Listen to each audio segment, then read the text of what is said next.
Hello बच्चों की हालचाल। सबसे पहले तो आप सबका स्वागत हो आप सबके नीचे में। तो आज की वीडियो में यहाँ पर मैं आपको सीबीएसई को भी चेकिंग का एक लेटेस्ट अपडेट आपके साथ शेयर करके जाऊंगा। बिकॉज मुझे रिसेंटली अपने टीचर से एक चीज पता चली जो मैं आपके साथ शेयर कर रहा हूँ।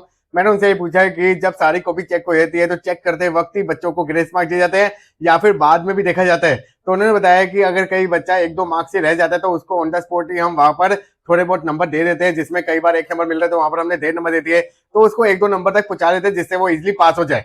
बट कई बच्चे अगर पास लग रहे होते, जैसे फॉर एग्जांपल अगर 10th क्लास की बात करें, अगर उसके थ्योरी में 70 नंबर है और हमें पता है कि उसको 15 तो मिलने हैं या फिर 16 नंबर मिलने हैं, तो दैट मींस वो 33-34 नंबर बन रहे हैं, तो देन हम उसको एज इट इज ध्यान देते हैं बिकॉज वो तो बच्चा पास हो गया। बट हम उसके थोड़े से ग्रेस मार्क या बोनस मार्क देते हैं जिनको लग रहा होता है कि 2-3 नंबर या फिर 4-5 नंबर मिल रहे होते हैं। तो यहाँ पर मैं आपको एक और चीज यहाँ पर आपको बताता हूँ कि जब आप सबकी सारी कॉपी चेक हो जाती है देन उसके बाद भी सीबीएसई मॉडरेशन पॉलिसी यूज करता है। मॉडरेशन पॉलिसी सारी कॉपी चेक होने के बाद भी अप्लाई होती है, पहले भी हो रही होती है और बाद में भी हो रही होती है। बाद में कैसे हो रही होगी तो यहाँ पर आपको बताया था कि जब सारे कॉपी चेक हो जाती है और देन फिर रिजल्ट देखा जाता है कि यार रिजल्ट कितना अच्छा है या बेकार है। और ज्यादातर गवर्नमेंट स्कूल के बच्चों का रिजल्ट काफी खराब होता है जिस करके उनको पास करवाया जाता है, तो इस करके उनको नियर अबाउट पहुंचा दिया जाता है। बट ये नहीं कि खुद लिख दिया, उनके आंसर को देखा जाता है कि लग रहा होता है कि यार उन्होंने कुछ पॉइंट ऐसे लिखे हैं जिसको और एक्स्ट्रा नंबर मिलने चाहिए, तो देन वहां पर नंबर देकर उनको पास कर दिया जाता है जिससे ओवरऑल रिजल्ट अच्छा हो जाता है। तो यहाँ पर मैंने आपको ये बता दिया कि जब आप सबकी कॉपी चेक हो जाएगी तो देन 20 से 25 डेज मॉडरेशन पॉलिसी में लगेंगे जिससे सारे कॉपी दोबारा देखी जाएगी।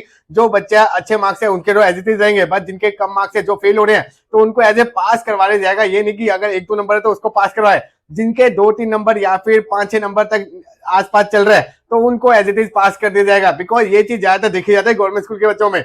बाकी यहाँ पर आप टेंशन मत लीजिए। बाकी यहाँ पर आपके साथ एक और इन्फॉर्मेशन शेयर कर देता हूँ कि इंग्लिश और एसएसटी की कॉपी ऑलमोस्ट सारी चेक हो गई है।